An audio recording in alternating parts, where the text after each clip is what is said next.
नमस्कार, आपका स्वागत है आपके अपने चैनल शिक्षा सखा पर। आज मैं आपके लिए लेकर आई हूँ कक्षा 6 की सामाजिक विज्ञान की पाठ्य पुस्तक का अध्याय 3। अध्याय का नाम है स्थल, रूप एवं जीवन। इस वीडियो में हम इस पाठ को पढ़ेंगे, इसके प्रश्न अभ्यास और बहुविकल्पीय प्रश्न उत्तर करेंगे। पिछली वीडियो में मैंने आपको अध्याय 2 महासागर एवं महाद्वीप पाठ को पढ़ाया था, उसके प्रश्न अभ्यास और बहुविकल्पीय प्रश्न उत्तर करवाए थे। अगर आप मेरे चैनल पर नए हैं और अभी तक आपने मेरे चैनल को सब्सक्राइब नहीं किया है तो प्लीज़ मेरे चैनल को सब्सक्राइब कर लें और बेल आइकन को ज़रूर दबाएं। मैंने अपने चैनल की प्लेलिस्ट में सब्जेक्ट वाइज लिस्ट डाली हुई है। आप जिस भी सब्जेक्ट के लेसन को देखना चाहते हैं मेरे चैनल की प्लेलिस्ट में जाकर उसे देख सकते हैं।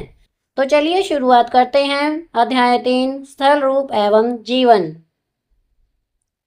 मनुष्यों के भार से मुक्त, अनेक प्रकार की ऊंचाइयों, ढलानों तथा विशाल समतल भूमि से युक्त, अनेक प्रकार की शक्तियों से संपन्न, पेड़ पौधों को आधार प्रदान करती हुई, हम सभी के लिए विस्तार को प्राप्त हो तथा अपनी संपन्नता को प्रदर्शित करे। पृथ्वी मेरी माता है तथा मैं उसकी संतान। अथर्ववेद भूमि सूक्त पृथ्वी के लिए स्रोत। परिचय दिया गया है यहाँ पर। पर्वत,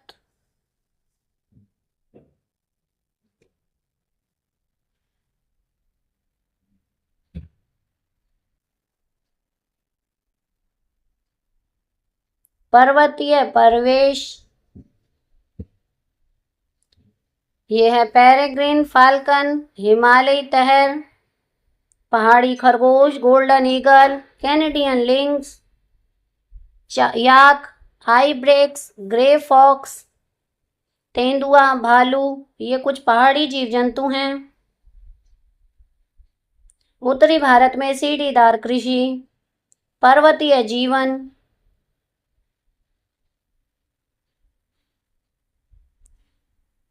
पठार,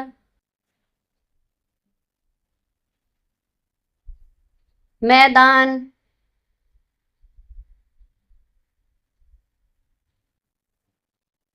मैदानी जीवन, गंगा नदी में नौका परिवहन,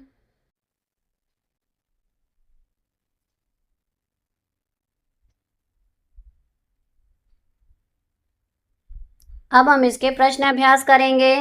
महत्वपूर्ण प्रश्न, पृष्ठ 41, प्रश्न 1। स्थल रूपों के प्रमुख प्रकार कौन कौन से हैं तथा जीवन और संस्कृति के लिए इनका क्या महत्व है? उत्तर है, स्थल रूपों के प्रमुख 3 प्रकार होते हैं, पर्वत, पठार और मैदान। पर्वत मुख्यतः ऊंचे होते हैं। आसपास के परिदृश्य की तुलना में वे महत्वपूर्ण हैं क्योंकि वे खनिज और वन जैसे संसाधन प्रदान करते हैं। बहुत से लोग पहाड़ों में रहते हैं और उनकी अक्सर अनूठी संस्कृतियां और परंपराएं होती हैं। पहाड़ पर्यटन के लिए भी लोकप्रिय हैं क्योंकि लोग लंबी पैदल यात्रा, पर्वतारोहण, पैराग्लाइडिंग जैसी गतिविधियों का आनंद लेते हैं। हिमालय न केवल सुंदर है बल्कि भारत में कई लोगों के लिए पवित्र भी है। पठार, ये समतल क्षेत्र हैं जो आसपास की जमीन से ऊपर हुए। पठारों में 2 तरह की जमीन होती है, पथरीली और काली मिट्टी। खेती के लिए पथरीली मिट्टी की तुलना में काली मिट्टी अधिक उपजाऊ होती है। वे खनिजों से समृद्ध हैं, उन्हें खनिजों का भंडार गृह भी कहा जाता है। अफ्रीकी पठार में हीरा और सोना पाया जाता है। भारत में छोटा नागपुर पठार में लौह अयस्क, कोयला और मैग्नीज के विशाल संसाधन पाए जाते हैं। पठारों पर रहने वाले लोगों की जीवन शैली और संस्कृतियां मैदानों या पहाड़ों की तुलना में अलग हो सकती हैं। मैदान, ये समतल या हल्के उतार चढ़ाव वाली सतह होती है। मैदान कृषि के लिए महत्वपूर्ण है क्योंकि उनमें आमतौर पर उपजाऊ मिट्टी होती है जो फसल उगाने के लिए अच्छी होती है। मैदान विभिन्न प्रकार की वनस्पतियों और जीवों का पोषण भी करते हैं। कई शहर मैदानों पर बनाए जाते हैं क्योंकि उन पर यात्रा करना आसान होता है और वहाँ सारे संसाधन होते हैं। भारत में गंगा का मैदान सबसे उपजाऊ क्षेत्रों में एक है और यहाँ बड़ी आबादी रहती है। प्रश्न 2, प्रत्येक स्थल रूप के साथ संबंधित जीवन की क्या चुनौतियां एवं अवसर हैं? उत्तर, पर्वत चुनौतियां, भारी बर्फबारी और ठंडे तापमान जैसे कठोर मौसम के कारण पहाड़ों में रहना कठिन हो सकता है। भोजन, पानी और अन्य आपूर्ति प्राप्त करना भी कठिन हो सकता है क्योंकि भूभाग खड़ी ढलान वाला है और नौचालन करना मुश्किल है।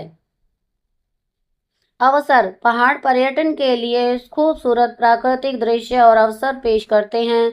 कुछ पर्यटक पैराग्लाइडिंग, स्कीइंग, बाई सीढ़ी नुमा खेती, पहाड़ी ढलानों पर काटी गई भूमि की सीढ़ियां हैं। लोग पवित्र स्थलों की तीर्थ यात्रा के लिए भी ऊंचे इलाकों, हाइकिंग और पर्वतारोहण जैसे खेलों के लिए भी पहाड़ों पर जाते हैं और यात्रा करते हैं। ये उनकी आय के मुख्य स्रोत हैं। पठार चुनौतियां, पठारों में पानी की आपूर्ति, परिवहन की कमी, उपजाऊ भूमि का न होना जैसी चीजें सीमित हो सकती हैं। इससे लोगों के लिए फसल उगाना या पशु पालना मुश्किल हो जाता है। मौसम भी बहुत खराब हो सकता है, जिसमें गर्मियां गर्म और सर्दियां ठंडी होती हैं। अवसर, हालांकि पठारों में खनिज संसाधन प्रचुर मात्रा में हैं, जिसका खनन किया जा सकता है। पठारों में अनेक झरने हैं। ये झरने पर्यटकों को आकर्षित करते हैं। यह इस क्षेत्र के लोगों के लिए आय का स्रोत है। मैदान चुनौतियां, कुछ मैदानी क्षेत्रों में बाढ़ आती है, खासतौर पर वर्षा के मौसम में। मिट्टी का कटाव भी एक समस्या हो सकती है, जिससे खेती प्रभावित हो सकती है। हाल ही में मैदानी इलाकों में प्रदूषण भी एक समस्या बन गया है। अवसर, मैदानी इलाके कृषि के लिए एक आदर्श हैं, जिनका अर्थ है कि लोग बहुत सारा अनाज उगा सकते हैं। इससे आबादी बढ़ती है और शहरों का विकास होता है। समतल भूमि परिवहन को भी आसान बनाती है, जो व्यापार और यात्रा के लिए अच्छा है। अगला प्रश्न, कक्षा की गतिविधि के रूप में 4 अथवा 5 विद्यार्थियों के समूह बनाइए और विद्यालय के आसपास के क्षेत्रों का अवलोकन कीजिए। आपको किस प्रकार की दृश्य भूमि दिखाई देती है? क्या कुछ किलोमीटर की दूरी पर दृश्य भूमि में कोई परिवर्तन दिखाई देता है? क्या लगभग 50 किलोमीटर के भीतर परिदृश्य में बदलाव होगा? अन्य समूहों द्वारा दी गई जानकारी के साथ इनकी तुलना कीजिए। उत्तर है, मेरे स्कूल के आसपास का परिदृश्य समतल है। नहीं, जब मैं आगे जाता हूँ तो मुझे गंगा नदी का मैदान मिलता है जो उपजाऊ है और इस क्षेत्र में फसलें उगाई जाती हैं। जब मैं 50 किलोमीटर आगे जाता हूँ तो परिदृश्य पहाड़ी क्षेत्र या हिमालय पर्वत की तलछटी बन सकता है। प्रश्न 2, इन्हीं समूहों के साथ भारत के किसी भी ऐसे क्षेत्र की यात्रा के बारे में चर्चा कीजिए जहां वे जा चुके हैं। उन क्षेत्रों में दिखाई देने वाली विभिन्न प्रकार की दृश्य भूमियों की सूची बनाइए। अन्य समूहों द्वारा दी गई जानकारी के साथ इनकी तुलना कीजिए। उत्तर है, दिल्ली से शिमला की यात्रा। दिल्ली से शुरू होते हुए परिदृश्य बहुत शहरी है, जिसमें बहुत सारी इमारतें, सड़कें और व्यस्त गलियां हैं। जैसे जैसे मैं दिल्ली से निकलकर हरियाणा जैसी जगहों की ओर बढ़ूंगा, मुझे खुले मैदान और खेत दिखाई देंगे, क्योंकि यमुना नदी के मैदान में उपजाऊ मिट्टी है। जैसे जैसे मैं हिमालय की तलछटी के करीब पहुंचूंगा, मुझे छोटी छोटी पहाड़ियां और घाटियां दिखाई देंगी और सड़कें ऊपर नीचे घुमावदार हो सकती हैं। जब आप शिमला के और करीब पहुंचेंगे तो परिदृश्य खूबसूरत पहाड़ों में बदल जाएगा। आपको ऊंची हरी भरी पहाड़ियां और कुछ बर्फ से ढकी चोटियां दिखाई देंगी। आइए पता लगाएं प्रश्न 49। प्रश्न 1, पाठ्य पुस्तक में दिए गए चित्रों के माध्यम से चित्र 3.6 प्रश्न 50 पर्वतों पर रहने वाले लोगों के सामने आने वाली चुनौतियों को दर्शाया गया है। कक्षा में समूह बनाकर चर्चा कीजिए और प्रत्येक पर एक अनुच्छेद लिखिए। इसका उत्तर है, यहाँ पर ये चित्र है। भूस्खलन, भूस्खलन तब होता है जब पहाड़ से अचानक बहुत ज्यादा मात्रा में मिट्टी या पर्वत गिरते हैं। भारी बारिश या भूकंप के बाद ऐसा हो सकता है। घर नष्ट हो सकते हैं, परिवार और पशुधन की हानि हो सकती है। लोगों को ऐसी जगहों से सावधान रहने की जरूरत है जहां उनके घर और खुद के लिए भूस्खलन की संभावना है।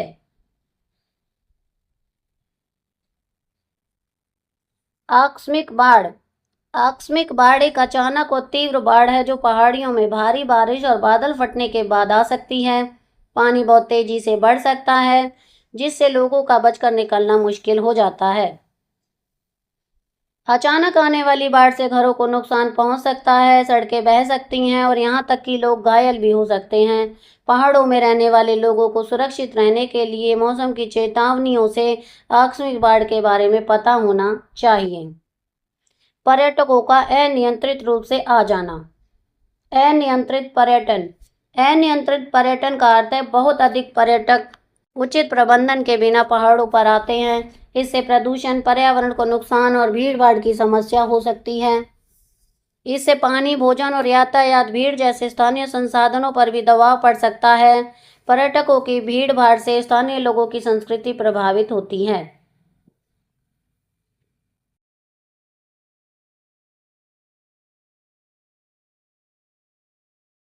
हिमस्खलन, एवलांच। हिमस्खलन तब होता है जब पहाड़ की ढलान से अचानक बड़ी मात्रा में बर्फ या चट्टान गिरती है। पहाड़ों में रहने वाले या यात्रा करने वाले लोगों के लिए बहुत खतरनाक हो सकता है। हिमस्खलन घरों को नष्ट कर सकता है और सड़कों को अवरुद्ध कर सकता है, जिससे लोगों का मदद मिलना मुश्किल हो जाता है। पहाड़ी इलाकों में रहने वाले लोगों को हिमस्खलन के संकेतों के बारे में पता होना चाहिए और सावधानी बरतनी चाहिए। भारी हिमपात। भारी बर्फबारी के कारण सड़कें अवरुद्ध होने से आपूर्ति प्रभावित हो सकती है। बर्फ के कारण छतें भी गिर सकती हैं। बादल फटना। बादल फटना एक अचानक होने वाली घटना है जिसके कारण बहुत कम समय में भारी बारिश हो सकती है। पहाड़ी इलाकों में यह विशेष रूप से खतरनाक हो सकता है क्योंकि खड़ी ढलानों के कारण पानी तेजी से नीचे की ओर बह सकता है। बादल फटने से बाढ़ आ सकती है, फसलें नष्ट हो सकती हैं, मानव और पशुओं की हानि हो सकती है। ठंडा मौसम। ठंडा मौसम। पहाड़ों पर ठंडा मौसम बहुत कठोर हो सकता है। इससे तापमान जम सकता है जो असुविधाजनक हो सकता है। लोगों को सुरक्षित रहने के लिए अपने घरों में गर्म कपड़े और गर्मी की जरूरत होती है। ठंड के मौसम में अनाज उगाना और संसाधनों तक पहुंचना भी मुश्किल हो सकता है। प्रश्न 2, यह भी विचार कीजिए कि जब पर्वतों पर इतनी सारी चुनौतियां हैं फिर भी लोग वहां क्यों रहते हैं। उत्तर है, इन चुनौतियों के बावजूद कई लोग पहाड़ों में रहना पसंद करते हैं क्योंकि ताजी हवा। हवा प्रदूषित गैसों और धूल कणों से काफी हद तक सुरक्षित मिलती है। इससे उनका स्वस्थ जीवन बढ़ता है और श्वसन संबंधी बीमारियां कम होती हैं। प्राकृतिक सौंदर्य। प्राकृतिक सुंदरता और ध्वनि, प्रकाश प्रदूषण नहीं बल्कि शांतिपूर्ण जीवन है। बाह्य गतिविधियां। पहाड़ों पर बाह्य या बाहरी गतिविधियां अन्य स्थल रूपों से भिन्न होती हैं, जैसे चढ़ाई, पैराग्लाइडिंग, स्कीइंग और पैदल यात्रा। पर्यटन। पहाड़ी क्षेत्र लोगों को आकर्षित करते हैं, इसलिए वह बहुत सारा पैसा खर्च करते हैं। पर्यटन उनकी अर्थव्यवस्था को समृद्ध करता है। हिंदुओं का मानना है कि संगम में स्नान करने से पाप धुल जाते हैं और स्वर्ग की प्राप्ति होती है। आइए पता लगाएं। प्रश्न 53। प्रश्न 1, पाठ्य पुस्तक में चित्र 3.8 में दर्शाए गए स्थल रूपों में रंगों के कोड का प्रयोग कीजिए। उदाहरणार्थ, तिब्बत का पठार, रॉकी श्रृंखला, नील नदी का मैदान। आपको मानचित्र में दिए गए स्मरण करने की आवश्यकता नहीं है। उत्तर, पर्वत श्रृंखला, अलास्का श्रृंखला, रॉकी श्रृंखला, एंडीज श्रृंखला, एटलस श्रृंखला, यूराल श्रृंखला और हिमालय श्रृंखला। पठार, पैटागोनियन पठार, पूर्वी अफ्रीकी पठार, तिब्बती पठार और मंगोलियन पठार। नदी का मैदान, मिसिसिपी का मैदान, अमेजन का मैदान, नील का मैदान, सिंधु का मैदान, गंगा और ब्रह्मपुत्र का मैदान और यांगत्जी का मैदान। आइए पता लगाएं। प्रश्न 54। प्रश्न 1, कक्षा की गतिविधियों के रूप में बहुत ऊंचाई से किए गए उत्तर भारत के क्षेत्र उपग्रह चित्र पाठ्य पुस्तक में चित्र 3.9 का अवलोकन कीजिए और उस पर चर्चा कीजिए। नंबर 1, गंगा के मैदान का रंग कौन सा है। नंबर 2, सफेद रंग किस वस्तु को दर्शा रहा है। नंबर 3, उपग्रह किस चित्र के नीचे बाईं और भूरे रंग का फैलाव क्या दर्शा रहा है। उत्तर है, नंबर 1, गंगा के मैदान को हरे रंग से दर्शाया गया है। नंबर 2, सफेद विस्तार हिमालय पर्वत के बर्फ या बर्फ से ढके क्षेत्रों का प्रतिनिधित्व करता है। नंबर 3, नीचे बाईं ओर का भूरा विस्तार थार रेगिस्तान या शुष्क भूमि को दर्शाता है। आगे आइए पता लगाएं पृष्ठ 55 प्रश्न 1, क्या आप अपने प्रदेश की नदी के स्रोत अथवा संगम के कुछ उदाहरण दे सकते हैं जिन्हें किसी समुदाय द्वारा पवित्र स्थल माना जाता है? उत्तर, हमारे देश में कई लोग निम्नलिखित नदियों को पवित्र मानते हैं। नंबर 1, सिंधु जम्मू और कश्मीर लद्दाख। नंबर 2, गंगा उत्तराखंड उत्तर प्रदेश बिहार झारखंड पश्चिमी। Number 3, Yamuna Uttarakhand Himachal Pradesh Haryana Delhi Uttar Pradesh. Number 4, Godavari Maharashtra Telangana Chhattisgarh Andhra Pradesh Puducherry. Number 5, Narmada Madhya Pradesh Maharashtra Gujarat. Number 6, Kaveri Karnataka Tamil Nadu. Note, आप उपरोक्त में से कोई एक या अन्य चुन सकते हैं। प्रश्न 2, अपने आसपास की नदी पर जाइए और वहां होने वाली आर्थिक या सांस्कृतिक गतिविधियों का अवलोकन कीजिए। उन्हें लिखकर अपने सहपाठियों के साथ उन पर चर्चा कीजिए। उत्तर है, जब हम किसी नज़दीकी नदी पर गए तो हमने वहां कई तरह की गतिविधियां देखी, जैसे मछली पकड़ना, लोग कपड़े धो रहे थे, परिवार में खुशियां मनाई जा रही थीं। कुछ लोग नदी के किनारे धार्मिक अनुष्ठान भी कर रहे थे। प्रश्न 3, भारत के कुछ पर्यटक स्थलों के नाम बताइए, साथ ही पहचानिए कि वे पर्यटक स्थल किस प्रकार के स्थल रूप से संबंधित हैं। उत्तर, भारत में कुछ लोकप्रिय पर्यटन स्थल हैं। भारत में लोकप्रिय पर्यटन स्थल और श्रेणी। नंबर 1, शिमला कश्मीर मसूरी और नैनीताल, ये पहाड़ हैं। नंबर 2, माउंट आबू कोडाई नहर, ये पठार हैं। नंबर 3, गोवा जुहू समुद्र तट मैदान है। नंबर 4, जैसलमेर थार रेगिस्तान है। प्रश्न 1, आपका कस्बा या गांव नगर किस प्रकार के स्थल रूप पर स्थित है? इस अध्याय में बताई गई विशेषताओं में आप कौन सी विशेषताएं अपने आसपास देखते हैं? उत्तर, मेरा शहर समतल भू आकृति में स्थित है।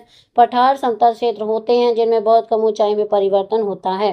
अपने आसपास मैं नदी जैसी कई विशेषताएं देखता हूँ, जैसे नदी पास में एक नदी है जो सिंचाई घरों और कारखानों के लिए पानी उपलब्ध कराती है। इस नदी में कई त्योहार समारोह अनुष्ठान आयोजित किए जाते हैं। मुझे नौका चलन का भी आनंद आता है और लोग एक जगह से दूसरी जगह जाने के लिए इसका इस्तेमाल करते हैं। खुले मैदान, फसलें उगाने के लिए मिट्टी उपजाऊ और अच्छी है। भूमि के बड़े क्षेत्रों का उपयोग खेती और विभिन्न फसलों को उगाने के लिए किया जाता है। कुछ पहाड़ियां यद्यपि अधिकांशतः समतल हैं, फिर भी कुछ दूरी तक हल्की पहाड़ियां हैं। प्रश्न 2, आइए छोटा नागपुर से प्रयागराज और अल्मोड़ा की हमारी आरंभिक यात्रा पर चलें। इस मार्ग में आने वाली 3 स्थल रूपों के बारे में बताइए। उत्तर, छोटा नागपुर में प्रयागराज और अल्मोड़ा की यात्रा के दौरान हमें 3 अलग अलग भू आकृतियां देखने को मिली। छोटा नागपुर पठार एक ऐसा क्षेत्र है जहाँ भू आकृति जो आसपास की भूमि से ऊपर उठती है और जिसकी सतह समतल होती है। इसके कुछ किनारे अक्सर खड़ी ढलान वाले होते हैं। जलवायु आमतौर पर ठंडी होती है और यहाँ विविध वनस्पति और जीव वाले जंगल होते हैं। गंगा नदी का मैदान प्रयागराज, जैसे हम प्रयागराज की ओर बढ़ते गए, हम गंगा नदी द्वारा निर्मित मैदानों में प्रवेश कर गए। ये मैदान विस्तृत समतल या हल्की सी तरंगे सतह वाले हैं। इनमें कोई बड़ी पहाड़ी या गहरी घाटी नहीं है। लोगों का मुख्य व्यवसाय मछली पकड़ना और कृषि करना है। हिमालय क्षेत्र अल्मोड़ा, अंततः हम अल्मोड़ा पहुंचे जो हिमालय की तलछटी में है। यह इलाका पहाड़ी है, इसमें खड़ी ढलानें और संकरी घाटियां हैं। यहाँ का मौसम ठंडा है और यहाँ का परिदृश्य सुंदर है। यहाँ जंगल और विविध वन्य जीव हैं। प्रश्न 3, भारत के कुछ महत्वपूर्ण तीर्थ स्थलों की सूची बनाइए। यह भी लिखिए कि वे कौन से स्थल रूप के अंतर्गत आते हैं। उत्तर, यहाँ भारत के कुछ प्रसिद्ध तीर्थ स्थल और वहाँ की स्थलार आकृतियाँ दी गई हैं। वाराणसी गंगा नदी के तट पर स्थित, अमरनाथ गुफा हिमालय में स्थित, वैष्णो देवी त्रिकुटा में पर्वत स्थित, ऋषिकेश हिमालय की तलछटी में स्थित, तिरुपति तिरुमाला पहाड़ियों में स्थित है। कुंभ मेला प्रयागराज में महाकुंभ विश्व में सबसे बड़ा है। स्वर्ण मंदिर अमृतसर शहर पंजाब राज्य में स्थित है। प्रश्न 4, सही या गलत? हिमालय गोल शिखरों वाली नवीन पर्वत श्रृंखला है। उत्तर, गलत। हिमालय युवा पर्वत है। शीर्ष पर उनको नुकीले शिखर हैं, खड़ी ढलानें हैं, गोल शिखर नहीं है। पठार प्रायः ओर से उठे हुए होते हैं। उत्तर, सही। इसकी कुछ भुजाएं खड़ी ढलान वाली हैं, सभी नहीं। इसकी एक या अधिक भुजाएं अपने आसपास से तेजी से ऊपर उठती हैं। पर्वत और पहाड़ियां एक ही प्रकार के स्थल रूप हैं। उत्तर सही। पर्वत और पहाड़ियां दोनों ही आसपास की जगहों से बहुत ऊंचे हैं, लेकिन पहाड़ आमतौर पर पहाड़ियों से ऊंचे होते हैं। भारत में पर्वत, पठार और नदियों में एक ही प्रकार के वनस्पति और प्राणी जगत पाए जाते हैं। उत्तर गलत। प्रत्येक भू आकृति भिन्न भिन्न जलवायु परिस्थितियों के कारण विभिन्न प्रकार की वनस्पतियों और जीवों को आश्रय देती है। गंगा यमुना की सहायक नदी है। उत्तर गलत। गंगा यमुना नदी से बड़ी है। मरुस्थल का वनस्पति जीवन प्राणी जगत विलक्षण होता है। उत्तर सही। रेगिस्तान में ग्रीष्मकालीन बहुत गर्म और शुष्क होता है तथा सर्दियां बहुत ठंडी होती हैं, इसलिए केवल अद्वितीय वनस्पतियां और जीव ही जीवित रह सकते हैं। हिम के पिघलने से नदियों में जल आता है। उत्तर सही। पर्वत और पहाड़ियों से पिघलने से नदियां निकलती हैं। मैदानों में नदियों द्वारा एकत्र किए गए तलछट भूमि को उपजाऊ बनाते हैं। उत्तर सही। तलछट जीव जंतुओं को समृद्ध करते हैं, जिससे भूमि उपजाऊ बनती है। सभी मरुस्थल गर्म होते हैं। उत्तर गलत। रेगिस्तान गर्म या ठंडे हो सकते हैं, जैसे सहारा या गोबी। आगे प्रश्न 5 शब्दों के जोड़े बनाइए। एवरेस्ट, ग्रीष्मरंग, अफ्रीका, इस तरह से हमें इनका मिलान करना है। तो मिलान है, माउंट एवरेस्ट है पर्वतारोहण, राफ्टिंग नदी में, ऊंट मरुस्थल में, पठार विश्व की छत, गंगा का मैदान धान के खेत, जलमार्ग Ganga, mount Kilimanjaro Africa, Yamuna सहायक नदी। प्रश्न 1, अब हम इसके बहुविकल्पीय प्रश्न उत्तर करेंगे। पर्वतों को पहचाना जा सकता है, एक खड़ी ढलान से, बी एक मंद ढलान से, सी संकीर्ण ढलान से, डी इनमें से कोई नहीं। इसका सही उत्तर है ए, एक खड़ी ढलान से। प्रश्न 2, कम ऊंचाई, कम खड़ी ढलान और गोल शीर्ष वाले ऊंचे इलाकों को कहा जाता है। ए पर्वत, बी घाटियां, सी पहाड़ियां, डी पर्वतमाला। इसका सही उत्तर है सी, पहाड़ियां। प्रश्न 3, माउंट एकांगुआ किसकी सबसे छोटी ऊंची चोटी है। A mount blank, B Aravalli पहाड़ियां, सी एंडीज, डी इनमें से कोई नहीं। इसका सही उत्तर है सी, एंडीज। प्रश्न 4, ऊंचे स्थानों पर वृक्षों के स्थान पर कौन आता है। ए घास, बी घास, काई और लाइकेन, सी चीड़, डी इनमें से कोई नहीं। इसका सही उत्तर है बी, घास, काई और लाइकेन। प्रश्न 5, डैश हिमालय से निकलने वाली सबसे बड़ी नदी का भारतीय नाम है। ए सोन, बी गंगा, सी नर्मदा, डी यमुना। इसका सही उत्तर है बी, यमुना। प्रश्न 6, अफ्रीकी पठार किसके लिए प्रसिद्ध हैं। ए सोना चांदी, बी सोना हीरा, सी चांदी और पीतल, डी इनमें से कोई नहीं। इसका सही उत्तर है बी, सोना हीरा। प्रश्न 7, बाढ़ के मैदान एक प्रकार के मैदान है जो बनते हैं। ए समुद्र, बी नदियां, सी झील, डी इनमें से सभी। इसका सही उत्तर है बी, नदियां। प्रश्न 8, मैदान विभिन्न प्रकार के डैश और डैश का भी पोषण करते हैं। ए जानवर, भी वनस्पति और जीव, सी पौधे, डी ये सभी। इसका सही उत्तर है बी, वनस्पति और जीव। प्रश्न 9, हिमालय चोटियों वाला युवा पर्वत है। ए तीक्ष्ण, बी अंडाकार, सी गोलाकार, डी ये सभी। इसका उत्तर है ए, तीक्ष्ण। प्रश्न 10, एंडीज पर्वत किस महाद्वीप में स्थित है। ए दक्षिण अमेरिका, बी उत्तरी अमेरिका, सी यूरोप, डी ऑस्ट्रेलिया। इसका सही उत्तर है ए, दक्षिण अमेरिका। प्रश्न 11, डैश दुनिया की सबसे ऊंची चोटी है जो विश्व स्तर पर पर्वतारोहियों को आकर्षित करती है। A mount Kilimanjaro, B mount Everest, C mount Elbrus, D mount McKinley. इसका सही उत्तर है बी, माउंट एवरेस्ट। प्रश्न 12, विश्व की छत के नाम से प्रसिद्ध कौन सी उच्च भूमि एशिया की जलवायु को प्रभावित करती है। ए दक्कन का पठार, बी पैटागोनियन पठार, सी तिब्बती पठार, डी पूर्वी अफ्रीकी पठार। इसका सही उत्तर है सी, तिब्बती पठार। प्रश्न 13, भारत की कुल जनसंख्या के लगभग 40 करोड़ लोग डैश के मैदानी इलाकों में रहते हैं। ए नील, बी अमेजन, सी गंगा, डी मिसिसिपी। इसका सही उत्तर है सी, गंगा। प्रश्न 14, भारत में कौन सा रेगिस्तान लोकगीतों और किंवदंतियों सहित अपनी जीवंत सांस्कृतिक प्रथाओं के लिए जाना जाता है। ए सहारा रेगिस्तान, बी थार रेगिस्तान, सी गोबी रेगिस्तान, डी अरब रेगिस्तान। इसका सही उत्तर है बी, थार रेगिस्तान। प्रश्न 15, जाम्बेजी नदी पर स्थित कौन सा प्रसिद्ध झरना अपनी प्राकृतिक सुंदरता के लिए जाना जाता है।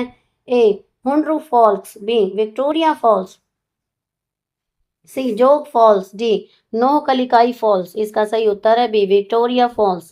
प्रश्न 16, भारत का कौन सा पठार अपनी उपजाऊ काली मिट्टी और ज्वालामुखी उत्पत्ति के लिए जाना जाता है। ए छोटा नागपुर पठार, बी डेक्कन पठार, सी पूर्वी अफ्रीकी पठार, डी पैटागोनियन पठार। इसका सही उत्तर है बी, डेक्कन पठार। प्रश्न 17, कई परंपराओं में पहाड़ों को पवित्र माना जाता है। हिंदुओं और बौद्धों द्वारा किस पर्वत को पवित्र माना जाता है। ए हिमालय, बी एंडीज, सी रॉकीज, डी कैलाश पर्वत। इसका सही उत्तर है डी कैलाश पर्वत। प्रश्न 18, रेगिस्तान दो प्रकार के होते हैं, गर्म और ठंडा। निम्नलिखित में से कौन सा ठंडे रेगिस्तान का उदाहरण है? ए सहारा रेगिस्तान, बी थार रेगिस्तान, सी गोबी रेगिस्तान, डी अरब रेगिस्तान। इसका सही उत्तर है सी गोबी रेगिस्तान। तो यहाँ पर हमारा पाठ 3 का प्रश्न अभ्यास का कार्य पूरा हो गया है। अगली वीडियो में मैं आपको पाठ 4 इतिहास की समय रेखा एवं उसके स्रोत पाठ को पढ़ाऊंगी। इसके प्रश्न अभ्यास और बहुविकल्पीय प्रश्न उत्तर करवाऊंगी। आपको मेरी ये वीडियो कैसी लगी मुझे कमेंट करके ज़रूर बताएं। वीडियो को लाइक करें, शेयर करें और चैनल को सब्सक्राइब करना ना भूलें। Thank you.